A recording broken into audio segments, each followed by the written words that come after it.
Okay, so here's the house. It's like a final walkthrough. Just go over a few things. Um, this house is sold. It's sold a few months ago. Before the when the drywall was, I think the drywall was here, but it hadn't been put up yet. So it sold when it was still framed, which is good. If you can get an early sale. I usually put them on the market as soon as they're framed. The drawbacks to doing that, of course, is having to deal with people wanting to make changes. I'm kind of tough. I don't make changes. These people requested all kind of changes, and I just said no to everything. Even if they pay extra, I just because I've had deals fall through. People back out, now you're stuck with these changes. I'm not a huge builder, national home builder that can afford to take those kind of hits. So I basically don't. Um, but they have pictures of other houses I've built the same floor plan, and they see how they finish out, so they kind of know. But they want to pick their own colors, and I just don't do that. So anyway, that's just me. Um, but anyway, yeah. So this is it. This is the garage, 20 by 20.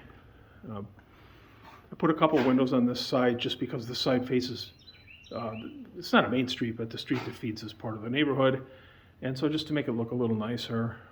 Normally, I'd probably put one window, or I wouldn't put any window, and I would put a door with a window, which was actually cheaper.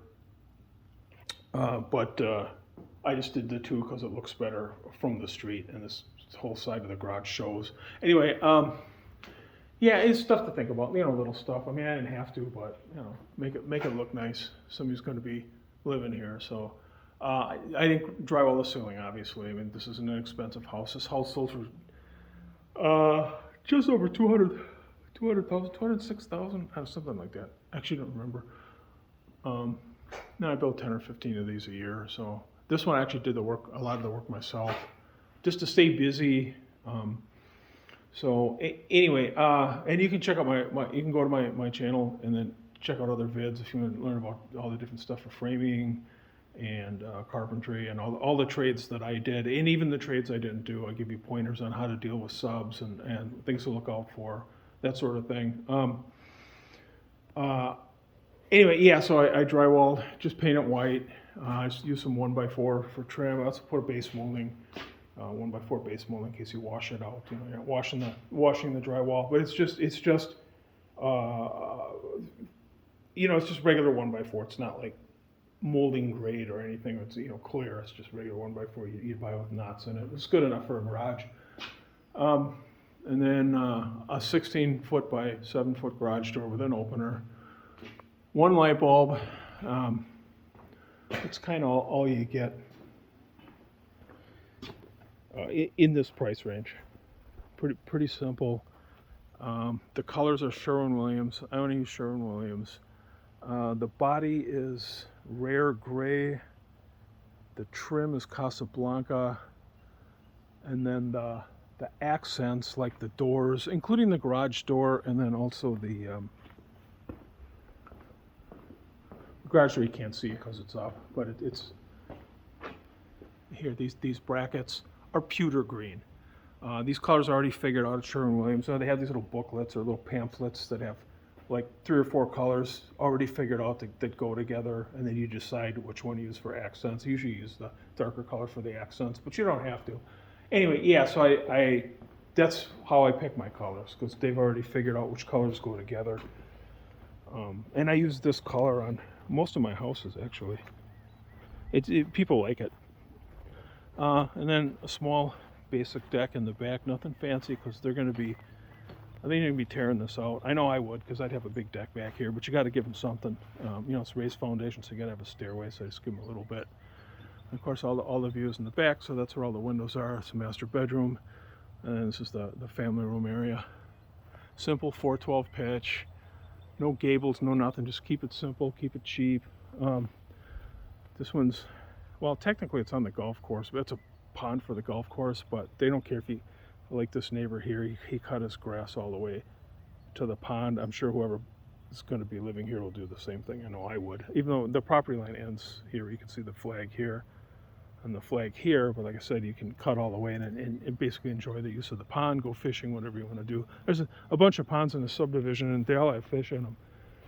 I don't know what kind of fish, probably bass and bluegills and that sort of thing. Anyway, yeah, so that's kind of the little stairway I built just to give them something.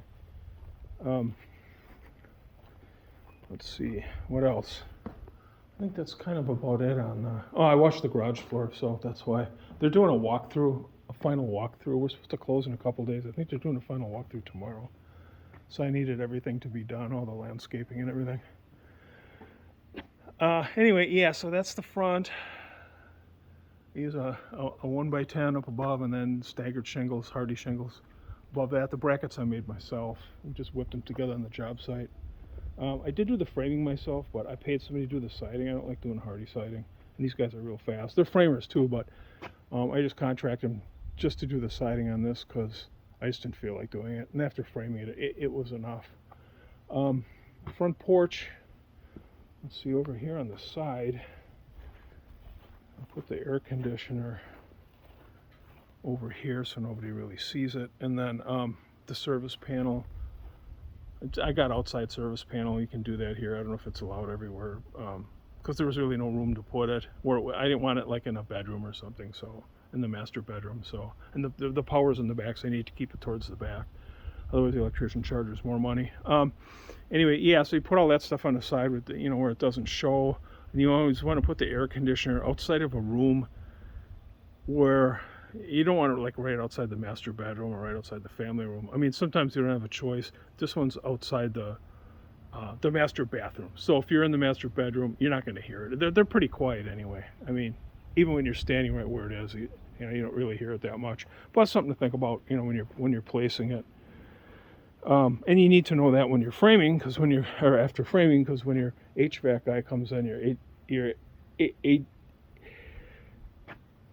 HVAC guy is actually the right way to say it. I call it HVAC. But anyway, your HVAC guy comes after framing. You need to kind of know where he's going to run the copper lines to. So at that point, you kind of need to know where you want to place your air conditioning unit because they'll ask you. And it's always, like I said, put it somewhere where you're not going to be bothered by any noise too much. Anyway, here's a stairway. I've got videos on all this stuff, like when I built the stairway and all that. I don't have a video on building the railing. But this porch is less than 30 inches off the ground. So by code, I don't even have to have a railing. I just did it. I mean, I'd have to have a railing for the stairs because I've got more than 3 stairs. I've got actually 4. But I didn't have to do the rest of this, but it just makes the house look nicer. It looks cuter. And what I did is I do 1x2. I space them, I think, 1.25 inches apart. So I got 1x2s.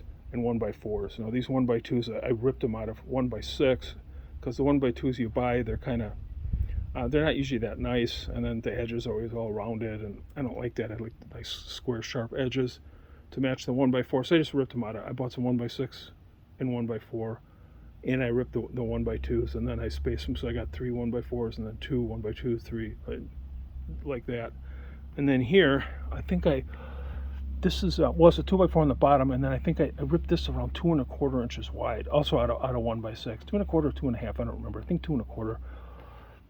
So I ripped this one, and then when I put this thing together, I nail these balusters or whatever you want to call them. I guess they're balusters. I nail them from underneath. So I put this unit together. I put the 2x4 on the bottom. I always put a couple of blocks in case somebody sits on this railing. And then I put this unit together with the 2.25 inch and the 2.25 inch. I lay out all of the balusters, and then I nail it together, and then I put it up as one unit, and then I put this on top. And that way you're not trying to like toenail this in and all. It's a headache, and it doesn't look as good. It's cleaner. You don't see the nails. I put like 3 nails in each end, and then 2 nails in each end on the 1x2s. And on this is a 2x4, and what I do is I put an 8-degree angle on my table saw, and then I just run it through the table saw, this side and then this side, and so you end up maybe about 1.25 inches here, 1.5 inches at the peak, but it just gives you a nicer look. So, and then I buy these little post caps. You can buy them on like Amazon. They're like $10. They're cedar, and then 4x4. This is not pressure treated. It's under the deck. This is pressure treated, so I did this in pressure treated. I didn't do the balusters and pressure treated, but the post and the top is, because the balusters I just made them all out of the same material. You know, it's going to get some weather and probably need to be replaced someday, but it's just easier to make this out of regular material because most of it's covered. So anyway, that's what I did on that. This is not code height because I don't need a railing. There's no inspection here anyway, but I like to do things according to code. But since I don't need to have a railing, like this is code height, you know, I think it's between 34 and 38 inches, your railing, so that meets code. And this is not, it looks better. Older homes didn't have really tall railings because back in the day there was no codes about this stuff, I imagine. And this house is kind of replicating a house maybe built in the 20s, like a craftsman style. So I went with a lower railing. I think the total height on this is around 26 or 28 inches. You know, code is 36 inches. I think it's 42 inches if it's a second floor, 36 inches on the first floor. It would look too tall. Plus it would have interfered with the windows. And so I did it like this, but you might not be able to, you know, if you're in an area that gets building inspection, or if you're in an area that gets building inspection and your porch is more than 30 inches off the ground. This is like 28 inches. It's like right there, 26. So it's pretty close. But anyway, so that's something for you to think about. I mean, don't just go building stuff and then you call for inspection and it fails. Well, I saw a guy on YouTube and he said this, and you know, the inspector's not going to care. So 30 inches or less off the ground, you don't need a railing. If you do a railing, you don't have to follow code, even if you have inspection, because you don't need to have the railing, right? So if you want to go ahead and put one, they're not going to care. I'm assuming, I don't know, maybe that's another question to even ask. Like, well, if you put a railing, it's got to be the code. Who knows? And then if you have inspection, you got to be 36 inches. They're not going to, unless you're restoring an old house. I've restored old homes like from the Victorian era, and then they let you, it's grandfathered in, they let you do the lower railings. So anyway, but if it's new construction, then you got to follow the rules. And then on the front, I do 5-inch. I use a 6 1/4 Hardy plank because they make 6 1/4. And 7 1/4, 8 1/4, like that, right? So this is a 6 1/4, it's a 5-inch reveal. Looks more old school, but it costs more money because these planks are almost the same as the 8 1/4, and they cover 30% less or whatever. And then the labor is always a little more. So I just do it on the front. I did in the front here, and in the front of the garage, and then around the side I use the 7-inch exposure. The side and the back, the 7-inch exposure, which I think you can, which is. Yeah, you can kind of see it there, or if you scroll back previously in the video, and I was showing you the back of the house. Anyway, so this just looks a little nicer if you're going for that old school look. And then I just use 1x4. Here's 1x10. Up here, where did I use it here? I forgot. 1x10 here, and then I box in the. I think there's two 2x10s here for a header. It doesn't take much weight anyway because it's a gable end. But anyway, yeah. So and then these brackets I made. It's 2x6 ripped down to I think 5 inches wide, and then or 4.5 inches wide. I guess it's 4.5. And then this is just 4x4. And I put a little chamfers on the edge just to cutesy it up a little bit. It takes me like 10 minutes to make each one of these. So anyway. So that's kind of that. Oh, the hammer's there because I got to put up the house numbers yet. Kind of like the last thing I got to do. Yeah, so that's kind of that. And then 5/4 by 6-inch decking, pressure treated. The whole deck is pressure treated. All the framing underneath. I know it's a covered deck, but I did go pressure treating on that. And I put the boards tight together. I've got a video on building this deck and building the stairs for it and all that, explaining all that stuff. Not the railing, but back when I was still framing, I built the stairway and the deck. And then I just put the boards tight together because you can see, pressure treated always dries out, and you can see now I've got a nice, maybe a 3/16 gap between an 1/8 and 3/16. If you gap it like this when it's green, now you're going to end up with you can end up with even 3/8 of an inch gap, right? Now, women's high heels are getting stuck in there. It doesn't look good. The gaps are too big. It looks bad. So put your boards tight together, especially the really wet, heavy ones. Make sure they're tight together when you install them, and then when they dry out over. I mean, this has been a few months, but when they dry out, they'll gap out nicely. Okay, so now we go in. Let's see, we've got in the front. We got a bedroom. It's around 10 by 10. It's got a nice view out the front. Most of the people that buy these houses around here, they're either retired or older. They don't have kids. It's also a golf course community, so it's gated and golf course. So 24-hour guard gated. Not just a gate, 24-hour guard gated. But it's a golf course community, so you get a lot of retirees in there. They're probably not going to have kids, but even if they do, there's a handful of kids in the whole subdivision. A nice 10 by 10 bedroom, nice size closet, or if they have guests. And attic access here, it's just a piece of plywood. Make sure you make your attic access big enough to conveniently get your furnace in and out or whatever else you got up there. This is Texas. We don't have basements, so we use horizontal attic units, and then they vent down from above. That's the way we do it here. I'm originally from Wisconsin, and then of course there we'll have basements and these upflow units, so it's a whole different deal. But that's Texas. Most of the houses here are actually slab on grade. The reason I do these raised foundations, I can sell them cheaper. I save about $5,000 versus using concrete. That includes all the lumber, the extra charge, the framer charges because he's got to frame the floor. Those sort of things. I save about $5,000 on a house like this. So $5,000 makes it more profitable to build these little houses because most builders don't want to do it. Obviously. Coat closet. Yeah, I mean most builders want to build 300,000 and up. Or find anything under 200,000. But mostly if this wasn't on the pond, it'd be 199.9. I just put a little premium. I didn't pay more for the lot. I mean I buy these foreclosure lots. They're like tax foreclosures. So I get them for a couple grand a piece. You go to the courthouse steps sort of thing. Anyway, yeah. So I put a little premium on it, but nobody's doing houses in this price range. So that's you can't give everybody everything. You try to do something reasonable. Another nice closet, another 10 by 10 bedroom in the front of the house. I've got another floor plan that looks identical to this house, except it's 5 feet shorter. And so it's 1,050 square feet. This is 1,200 square feet. And that one's a 2-bedroom. The floor plan's slightly different up front here. I've got 1 bedroom. I've got the bedroom on this side, and then what's a bedroom over there, and a closet it's just arranged. It's hard to explain. It's the laundry room and a bigger master closet and so on and so forth. So that's a 2-bedroom. This is a 3-bedroom unit. 10 by 10. I also do 8-foot exterior walls, and then I bring it up to 9 foot.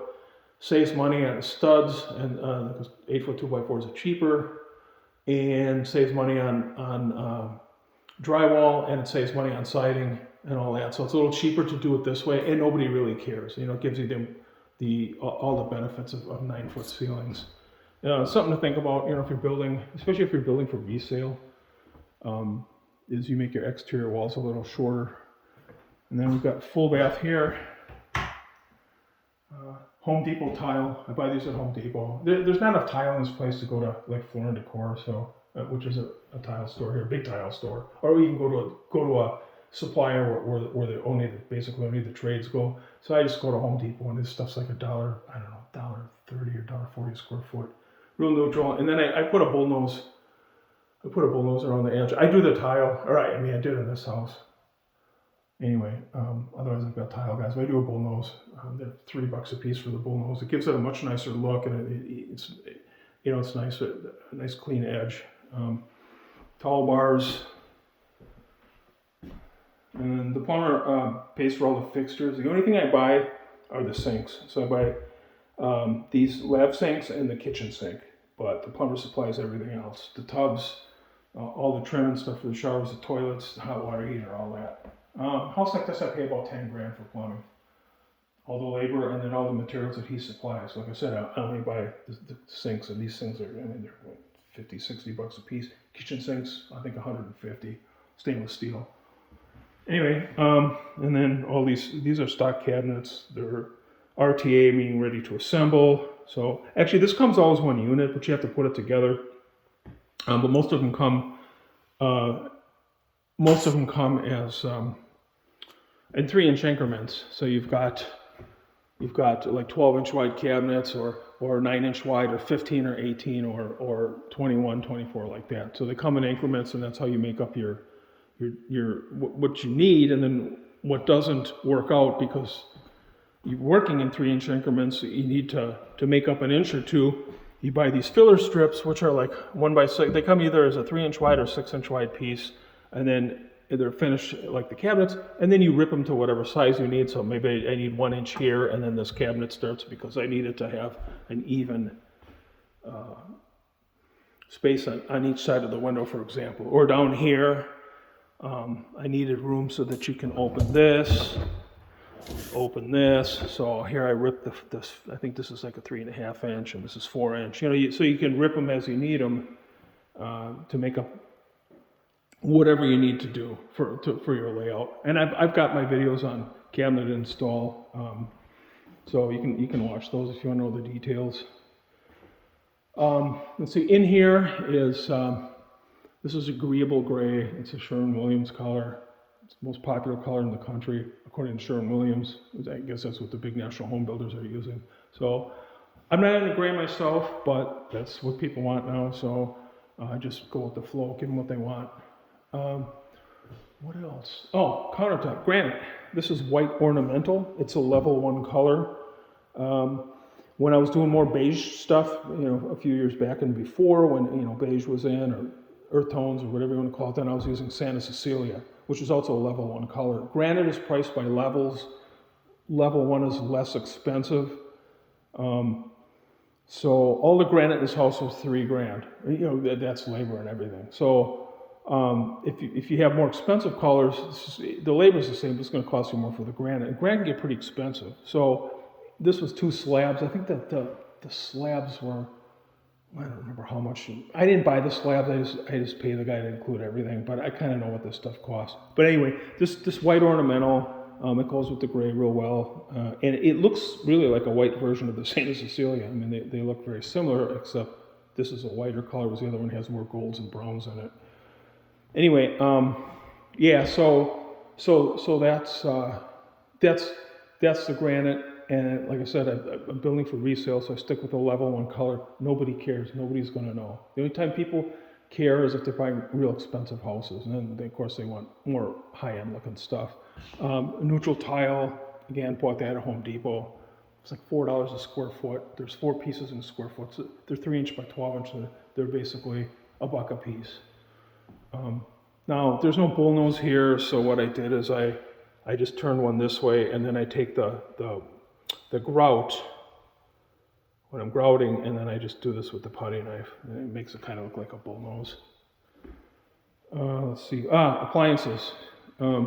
Inexpensive appliances. It was like $1,500 for all 3 appliances, but they look good. They've got some black, and they've got some stainless steel. They're not the lowest, the cheapest ones, but they're builder grade appliances.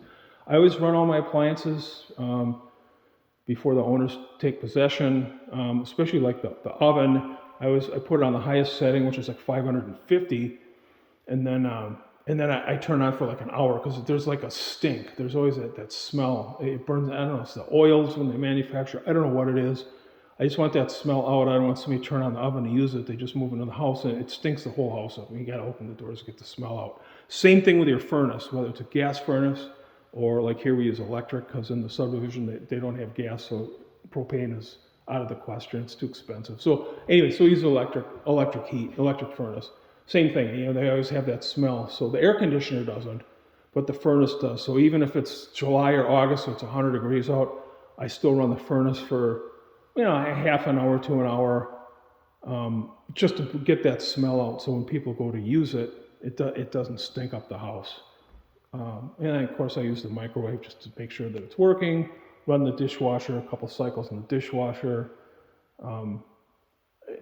Yeah, so that's just something to think about if you're building for resale, and you're new to doing it. Anyway, here's the cabinets. I guess I can kind of stand back a little bit. That's kind of what it looks like. I mean, not bad for a $200,000 house, right?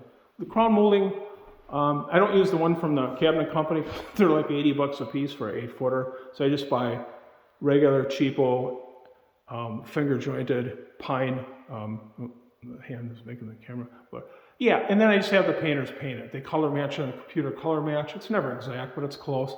And I just have them paint it. It's a lot cheaper. Painters don't charge extra, and the crown molding cost me $30 instead of like $400. Takes the same amount of time to put up. So anyway, it's a little trick if you buy these pre-made. Same with these corbels here. I bought these corbels. They're wood. They're painted. They're like 20 bucks a piece. These cabinets didn't have corbels. This line doesn't, but other lines do. But I still do the same thing because they'll want like 60 bucks a piece for the corbels, or they'll want a high price. The cabinet companies make money off the accessories, of course. Now the shoe molding, I buy the matching shoe molding.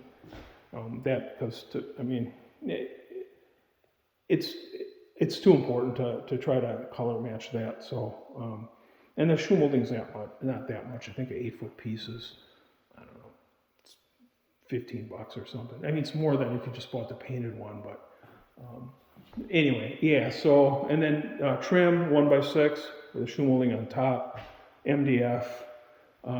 This trim here, it's all MDF. I've got my videos on doing the trim. There's a couple of videos on that. If you want to learn like what I use, like this 1x4, and then there's a stock parting bead, and then a 1x6 MDF. 1x4 is MDF. Parting bead is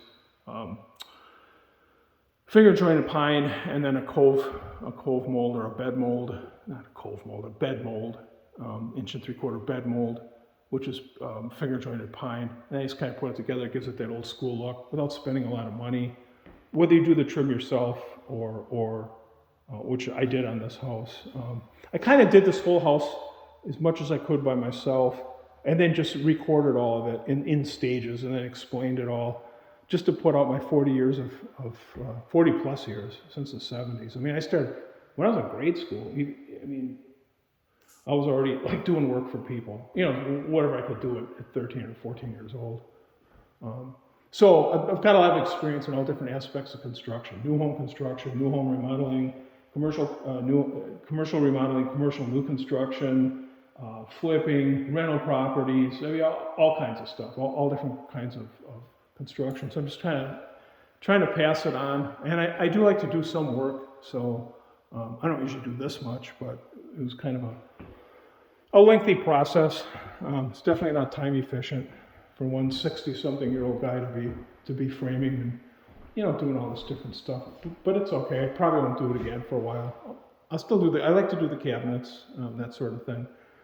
So and the trim sometimes. Here, master bedroom. This room is about 14 by 13, and then of course the view is in the back. And then I've got the vaulted ceilings, gives it more volume, and then 4 recess cans, and then there's a light and a fan. Switch for the recess, separate switch for the recess, switch for the light, switch for the fan. High and low for whether you have a wall-hung TV or a regular, a TV that sits on a stand. And then here in the master bath, got a light bar. They're less expensive, and then you don't have to worry about the placement of your wires up there because you can put this wherever you want. A couple of mirrors, Home Depot stuff. And this I think came from Lowe's because Lowe's has a better selection of framed mirrors than Home Depot does. And then a window. I just put a window in. I usually do it in front of the toilet. And then let's see. Let's get this light on here. Yeah. Again, same tub shower, same deal, same tile. Keep it simple. I just put in a soap dish. Here I used a cove tile, or a quarter round tile, I guess you'd call it, because with this luxury vinyl flooring, the way it snaps together, after snapping it together this way, I felt that the caulk line was too big. It would be like basically a quarter of an inch, which would look kind of hanky. So I bought this white cove tile. I've done this before, or when I have guys lay this, I do the same thing. And I used to use that because I just think it looks better than this big honking thing get caught, because you gotta, these things lock together. So by the time it locks and moves this way, you end up with it'd be a big caulk joint. So anyway, so that's kind of why I did that. But it's an easy solution. It looks fine. Nobody looks at it and goes, "Why is that there?" It's problem solving. Closet, linen closet, 16-inch deep wide shelves, MDF shelves. I use MDF as much as possible because it's cheaper. I mean, you can use finger jointed pine, but who's going to know the difference? It's painted, so why spend the extra money? MDF's cheaper, it's straighter. Finger joint stuff too. It's got chips in it where the molder machine chips at the joints and stuff. So I mean, I use it when I have to, but I try to use MDF when I can. Again, MDF shelves, high and low, and then here I got 3 or 4 foot space for long dresses. I put this one at 42, and I think these at 84. So that'll handle most men's shirts. They might drag a little on the floor. I'm not sure, but that's kind of, if you go up too high, then it becomes hard to use. Even at 84, it's you got to put your stuff you don't use too often. And then these are nice. Here they have these are made out of laminated, like plywood almost, and then they're finger jointed. So so they come really long and straight. I mean, they're really nice versus buying like solid wood closet pole, which is it's always wonky, especially here where all of our lumber is southern yellow pine. Southern yellow pine doesn't do real well in smaller dimensions. Even 2x4s aren't that good. But anyway, yeah. So for moldings, it can get kind of wonky. So these are nice and they stain up and you can't really tell. So like I said, they're like really thick plywood basically. Let's see what else. Oh, another closet here. This closet, if somebody buys a house early enough, I will put a shower in here. This is actually a versatile floor plan. If somebody says, "Hey, I want to pay an extra," maybe I charge like $4,000. I don't know what I charge. Yeah, probably about $4,000, I think, for a standing shower. It'd be a tile shower, maybe $4,500. I would put a shower in here versus doing this. So this can either be a shower or a closet, but most of the time it's a closet. 24-inch deep shelves. So it's always good to have storage. We don't have basements here, so people end up never parking in their garage because their garage becomes their basement, or even their man cave. A lot of people make garages into man caves. It's weird. You drive by and then you see like people sitting in the garage with a big screen TV. Anyway, yeah, that's Texas. The good news is we don't have winter, so that makes up for the other stuff we don't have. Yeah, this room here is about 16 by 24 total. Vaulted ceiling goes up to about 13 feet, 412 pitch. Anyway, yeah. So I mean, it's a good sized room. You feel, you don't feel like you're in a really small house. Like I said, it's 1,200 square feet. It's 30 feet wide and 40 feet long. This model. The other model that I have that's similar to this, I said basically the same thing, but it's 5 feet shorter. That's a 2-bedroom unit, but this part of it here, this whole thing is identical, and so is the master bedroom. Those don't change. It's the rest of the house that changes. The floor plan is completely different, but this whole area here, it's same cabinet, same everything, same dimensions. Let's see what else. Oh, laundry room. How exciting. Give them some cabinets.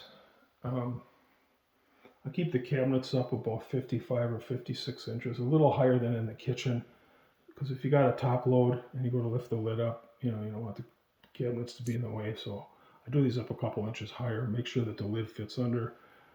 This is a 50-gallon hot water heater. I was supposed to get a 40, but the plumber's like, "Well, they're out of them, so I'm giving you a 50. I was like, "Okay, that's fine."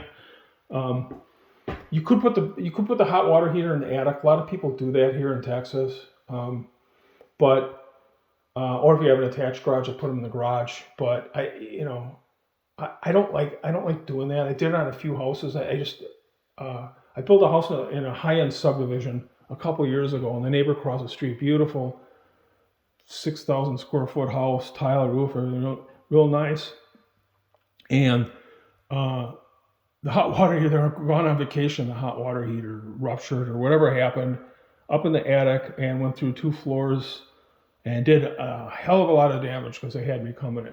You know, you get friendly with neighbors when you're building a house, and then they had me come in and take a look. So I don't know. After that, I was like, no more hot water heaters in the attic. So anyway, yeah. So it's here. It's got a pan, overflow down to the crawl space, and well, it doesn't overflow into the crawl space. The pipe goes out the side. Anyway, yeah, I always use a dryer box, and always everything here is electric. So some people have propane, but I have propane. For me, we're building a house in here to live in, which I've got other videos on that, and we're having propane for our dryer. So, but as for a spec house, it's just electric. So it's just easier because most people are never going to have propane, even if it's even if they could. There's your main water shut off, and yeah, that's kind of it on this. I think, yeah, that covers the whole house. Yeah, that's the whole house. Oh, deck in the back. Simple, cheap, easy to build, because most likely they're going to tear it off anyway, but you got to give them something. So, I mean, you can't just walk out and have some stairs going down. So, and they probably won't do it right away. I don't know. They don't do work themselves. You know, the kind of people hire stuff done. But I don't think they're going to do it right away, so at least they'll have something for the next year. I know if I was living here, I think my deck would go damn near to the property line, especially with this kind of a view. So not bad for a $200,000 house, right? Yeah, so that's it.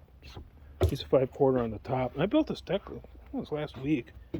And already, see, I put them tight together, and already they're gapping. You know, they'll go a little more in when it gets really hot before they reach their final shrinkage. But I've already, got gaps in here. So that's why I was telling you it's important to, to put them tight together when they're green. And pressure treated lumber, because you know how wet and heavy that is. And then here I had to cut. Now this one didn't gap, but I had to cut this down to make it lay out to like 2 inches wide, and then I take my little hand plane and I plane the edge so that it's rounded like these other edges, so it doesn't look kind of weird. One of those little things takes a couple minutes. Anyway, I mean, this is, like I said, this is not my artistic deck building. This is just slap something together, make it strong, make it okay looking, reasonable looking, but gotta give them something on the back. So anyway, yeah, so that's kind of it. That's kind of the whole house. I don't think there's anything else. Oh, these things come in handy too. When you got a place where you can't put a door stop, now the situation here is the door wants to hit this corner, right? So if it opens too far, so I use these, but there's also times when there's no place to have a door stop on the base molding or whatever. So these hinge ones come in handy, and then you can adjust this for how far. And I got it open all the way so you can. I've got it set so you can open the door. But sometimes you can't even open it that far, so they come in handy. You take the hinge pin out, you put it in there, and you put it back down. A lot of people don't know about these. So anyway, see, in this situation, you can't have the door open all the way because it's going to hit the corner there. So, and there's one other in the house too, where 2 doors would run into each other. Anyway, yeah, so that's a little something to know about. And they're available in the different colors, oil or bronze or brass or whatever. I use brushed nickel because it goes with the gray. 5 years ago and 10 years ago, everything was oil or bronze. So, like I said, you got to go with the flow. Trying to think, anything else? No, I think that's kind of it. Yeah. Yeah, that's it. Yeah, that's the whole deal. 4-foot wide hallway. Maintain. I did these so that you come in and you maintain 4 feet even between these angles. 4 feet is nice. It doesn't feel like you're squeezed. I know it's a small house, but you can make the hallway narrower. But to me, you'd come in and I don't know, it would seem really cramped because it's kind of a long hallway. I mean, from here to you enter the kitchen family room area. I mean, that's probably, well, if the house is 40 feet long, so it's 16 feet because that room is 24 feet. So at 15, 16 feet, it would feel kind of crowded if you try to do a narrow hallway like 3.5 foot, or worse yet would be 3 foot. Yeah, so that's kind of why I did that. Now I think that's really it. Yeah, that's it. All right, I need to get back to work because I got a couple of things I got to finish, and then I'm out of here.